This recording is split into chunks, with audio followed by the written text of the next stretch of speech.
E aí galera, tudo bem com vocês? Vamos aí para mais um giro de notícias sobre o Cruzeiro com questões importantes que têm movimentado o ambiente do nosso clube nas últimas horas. Meu nome é Emerson Araújo, esse é o canal 6x1 e desde o início eu peço para você deixar o like no vídeo, se inscrever no canal caso ainda não seja inscrito e usar os comentários para deixar a sua opinião sobre cada um dos assuntos que vamos abordar. Esse vídeo é feito com patrocínio do OneFootball, que é um aplicativo onde você encontra tudo sobre futebol, tem notícias, informações de transferências, vídeos, os melhores momentos de todos os jogos, tanto da Série A quanto da Série B do Campeonato Brasileiro. E o OneFootball é o único aplicativo, pelo menos que eu conheça, né, que tem direitos de transmissão sobre diversos campeonatos e transmite isso para você absolutamente de graça. A principal competição que a gente deve destacar é a Bundesliga, mas lá no aplicativo tem diversas ligas espalhadas pelo mundo, transmitidas absolutamente de graça, em alta definição. Valendo ressaltar que o OneFootball é inclusive parceiro oficial do Cruzeiro, né, na distribuição de conteúdos que são produzidos pelo nosso clube. Ele é totalmente gratuito e está disponível tanto para Android quanto para iOS. Então baixa aí no link da descrição. O Cruzeiro perdeu por 3x1 para o Sport nesse domingo à tarde, lá na Ilha do Retiro. Realmente não foi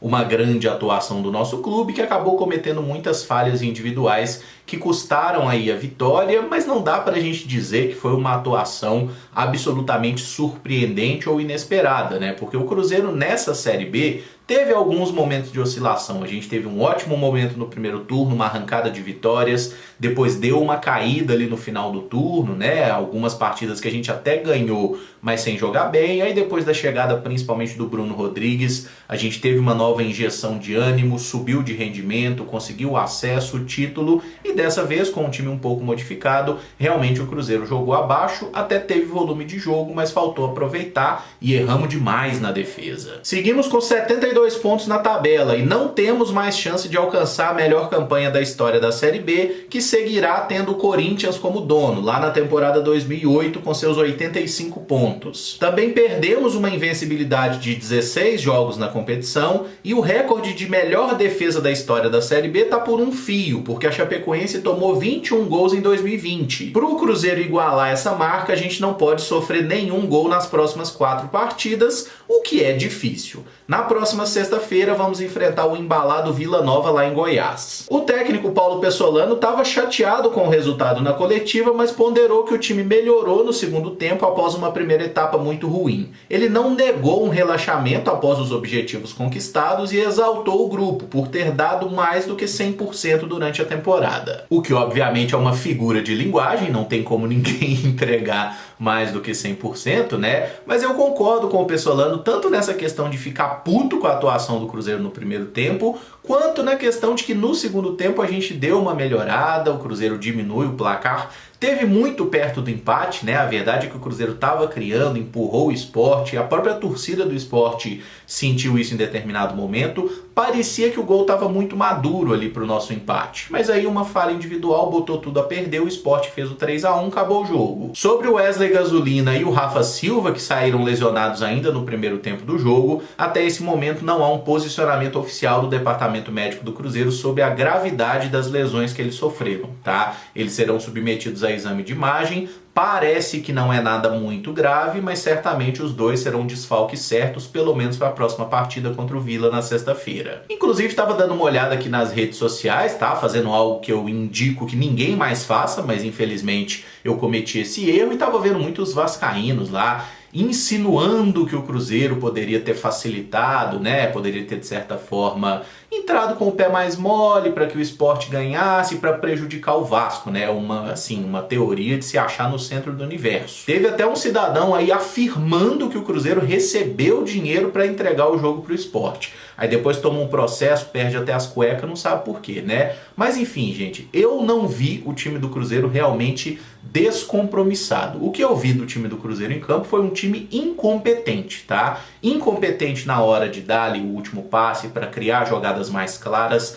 Tanto que se a gente puxar ali, né, o Cruzeiro acertou apenas 2 finalizações no gol. Uma foi o gol do Bruno Rodrigues, a outra foi um chute do Lincoln já no segundo tempo. Mas no primeiro tempo a gente teve algumas ocasiões que poderiam ter gerado finalização, gerado um lance de perigo, e o cara sempre fazia a escolha errada. E eu digo o cara porque foram todos ali do setor ofensivo, não teve ninguém que teve realmente bem. E até quando a gente pega o nosso gol, né, marcado pelo Bruno Rodrigues num chute de muito longe que o goleiro Saulo aceita, quer dizer, o goleiro não estava passando segurança, o Cruzeiro não chutou mais nenhuma bola no gol depois que marcou aquele gol, né? Eu acho que faltou realmente arriscar um pouco mais a finalização, o time não leu tão bem assim o jogo, mas pressionou, jogou no campo do Sport. Não foi um Cruzeiro diferente do que a gente viu durante praticamente toda a Série B. O modelo de jogo foi aplicado, mas realmente o time não esteve eficiente. E o Pessolano até falou sobre os jogadores que ficaram fora da partida, né? Ah, o Cruzeiro botou time reserva. Não, o Cruzeiro não botou time reserva, tá? Os atletas que ficaram de fora, que a gente pode dizer assim que foram poupados,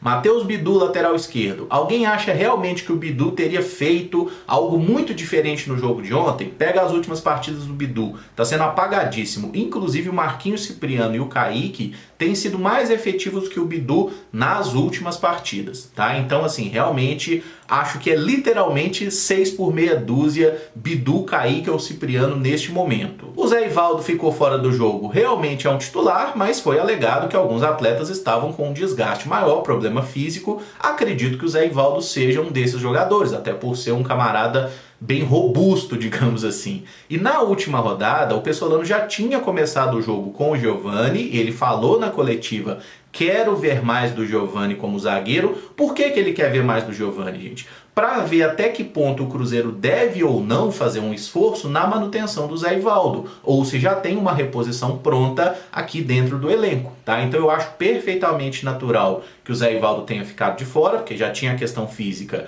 e o técnico queria ver mais do Giovani em campo. E o Luvanor, que foi o outro poupado, eu realmente nem acho que o Luvanor seja titular do Cruzeiro. Ele é um cara que às vezes joga, às vezes não, às vezes vai o Daniel, às vezes vai o Lincoln. O Luvanor é um cara de rotação no elenco. Falar que o Cruzeiro botou time de reserva é ser maluco. Pra mim ficou muito claro que o Cruzeiro entrou em campo, tentou ganhar e não ganhou porque não foi competente mesmo. O Sport aproveitou bem as chances que teve, né? E especialmente as falhas que foram cometidas pelo Cruzeiro. E aí se a gente pega bem aí os 3 gols que foram sofridos, os 3 gols saíram de falhas individuais de jogadores que são, ou pelo menos deveriam ser nesse jogo, titulares de qualquer forma. O primeiro gol, que é decorrente de uma jogada de bola parada, marcado aí pelo zagueiro Chico, que se antecipa ao Bruno Rodrigues, que foi mal nesse lance, mas foi um dos jogadores mais ativos do Cruzeiro na partida, tendo inclusive marcado o nosso gol num belo chute de fora da área. E dessa vez a falha foi do Bruno Rodrigues, né, que ficou apenas assistindo a jogada, esperando a bola na cabeça, enquanto o jogador do Sport foi de encontro à bola e fez o gol. Quantas vezes eu reclamei em live aqui no canal durante essa Série B de jogadores do Cruzeiro que ficavam apenas assistindo a jogada e não marcavam o adversário, né? É aquele negócio, marca a bola e não o homem. Quantas vezes a gente reclamou disso, velho? É um problema recorrente do sistema defensivo do Cruzeiro. O segundo gol, inegavelmente, é falha do Rafael Cabral, que não conseguiu alcançar um chute fraco do Wagner Love de fora da área. O Jajá perde a dividida no início do lance e o arremate realmente foi muito bem colocado, mas um bom goleiro precisa pegar esse tipo de bola. E eu já sei que vai ter gente aí nos comentários falando que eu tô de perseguição com o Rafael Cabral, da mesma forma que diziam quando o goleiro do Cruzeiro era o Fábio e eu reclamava, mas eu realmente acho que um goleiro tem que pegar esse tipo de bola. O chute foi no cantinho, entrou lá no último gominho de rede, mas foi um chute fraco de fora da área, o goleiro tem que pegar. O Rafael não estava tão bem posicionado, acabou pulando e assim, dá até aquela impressão que o braço ficou curto, né, porque ele pulou antes da hora, ele não conseguiu fazer a defesa. Ele falhou, gente, tá? Negar a falha do goleiro não vai fazer ela deixar de acontecer, ela aconteceu. Isso significa que o Rafael Cabral seja um goleiro ruim? Não. Significa que a gente deve buscar outro goleiro para ser o titular na próxima temporada? Não é a movimentação. Tudo indica que o Rafael Cabral vai continuar sendo camisa 1 do Cruzeiro, tá? Tem contrato longo, inclusive, mas ele falhou pelo segundo jogo consecutivo e a gente tem que apontar essa falha, até porque talvez seja alguma questão de concentração. O cara não tá tão focado assim. Não seria a hora do treinador, inclusive, dá um jogo pro Mesquita, dá um jogo pro Denivis, até para premiar o fato desses caras estarem trabalhando duro o ano todo e não terem jogado uma partida sequer, como o Mesquita. O Denivis jogou 2 lá no Campeonato Mineiro e nunca mais. E falando em goleiro, o Cruzeiro assinou um pré-contrato com Anderson, de 24 anos, que ele é reserva do Atlético Paranaense. A informação foi trazida inicialmente pelo Thiago Fernandes no portal Gol e confirmada por outros setoristas. O atleta se apresenta no Cruzeiro em janeiro, vindo sem custos, até porque o seu contrato com o Furacão termina no fim desse ano. O Anderson jogou 13 partidas nessa temporada pelo Atlético Paranaense, 9 foram no Campeonato Estadual e outras 4 já na Série A do Campeonato Brasileiro, partidas em que o Filipão resolveu optar por um time inteiramente reserva, né? O titular é o Bento, o Anderson jogou em 4 partidas. Contra o Flamengo é o jogo que chama atenção, porque ele tomou 5 gols, mas não dá para culpá-lo, foram inclusive 4 gols de escanteio. A zaga do Atlético Paranaense estava um horror naquele dia. Ele que é cria da categoria de base do Palmeiras, né? O Palmeiras que tem uma escola também de formação de grandes goleiros, posteriormente assinou com o Atlético Paranaense, teve um empréstimo no Santa Cruz, onde ele foi muito bem, depois foi emprestado por 2 vezes para o Náutico. Inclusive, ano passado, na última rodada da Série B, né, que foi aquele jogo que a torcida do Cruzeiro meteu 60 mil pessoas e a gente não conseguiu ganhar do time reserva do Náutico, o Anderson era o goleiro do Náutico naquela oportunidade, fez algumas boas defesas, mas o Cruzeiro não conseguiu fazer gol pela própria incompetência, né? E contra o Cruzeiro todo mundo joga com a setinha pra cima, gente. Então aquela atuação do Anderson não pode ser um credenciamento de que ele é bom ou ruim. Eu acho uma aposta válida, torço para que ele venha ao Cruzeiro realmente para nos ajudar. É um jogador que certamente vem dentro da realidade financeira do clube. O Pedro Martins e o próprio Paulo André conhecem bem o jogador, né? Porque esses caras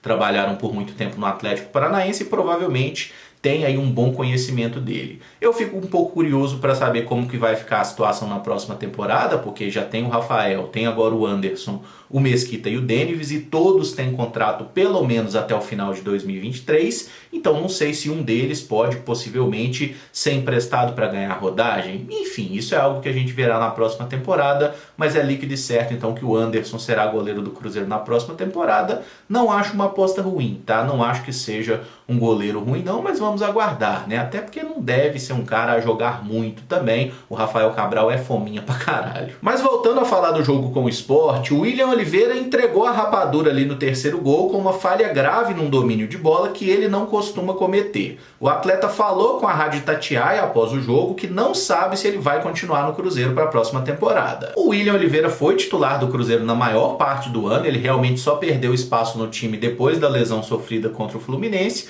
quando Machado e Neto Moura se tornaram a dupla preferida ali do Paulo Pessolano. Mas logo o Neto Moura machucou, ontem a gente não tinha o Machado também. A escalação dele era certa, né, para os vascaínos que estão adorando aí uma teoria da conspiração, e é um jogador que normalmente não comete esse tipo de falha, mas eventualmente acontece, né? Pode acontecer? Não, mas acontece. O que a gente pode fazer? Eu acho que o William Oliveira é um jogador que pode sim ser útil para o Cruzeiro numa próxima temporada, mas achei o tom dele ali, as palavras que ele usou com o pessoal da Itatiaia meio estranho, talvez indique que o William não vai ficar para a próxima temporada. Mas não vamos ficar aqui especulando sobre o nada, né? Vamos aguardar aí as próximas semanas. Creio que ele vai seguir jogando normalmente pelo Cruzeiro e imagino que se a decisão passar pelo Pessolano, o William Oliveira fica, porque é um jogador que o técnico sempre mostrou muita confiança. E falando no Pessolano, ele elogiou muito o garoto Xavier, volante de 18 anos que fez a sua estreia pelo time profissional entrando no segundo tempo. O uruguaio disse que ele tem muita qualidade com a bola, com o tempo vai pegar a força física necessária e acha que ele será um grande jogador. E eu achei interessante que o Pessolano fala assim: eu não sei se será em 6 meses, 1 ano, 2 anos ou 3 anos,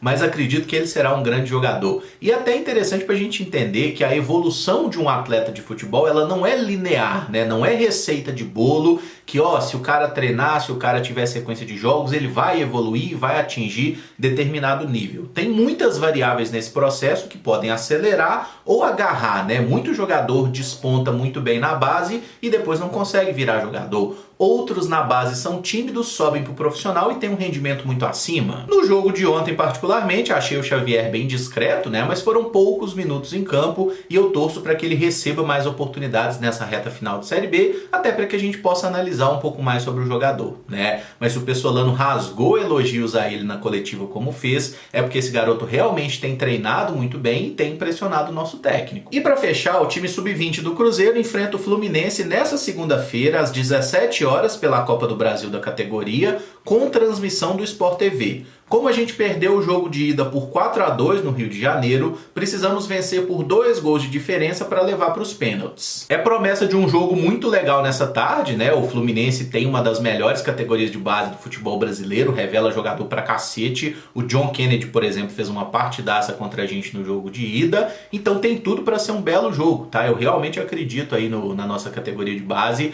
acho que o Cruzeiro é capaz de jogar de igual para igual e se for mais competente, né, a gente pode até buscar um resultado, conseguir essa vitória por 2 gols ou por mais, enfim, é difícil, mas dá, tá? 5 horas da tarde então dessa segunda-feira, transmissão do Sport TV ou naquele link corsário pertinho de você. E eu encerro o vídeo por aqui, se você gostou eu peço que deixe o like, se inscreva no canal caso ainda não seja inscrito e use os comentários para deixar a sua opinião sobre cada um dos assuntos. Muito obrigado por acompanhar, um abraço e até o próximo vídeo. Valeu!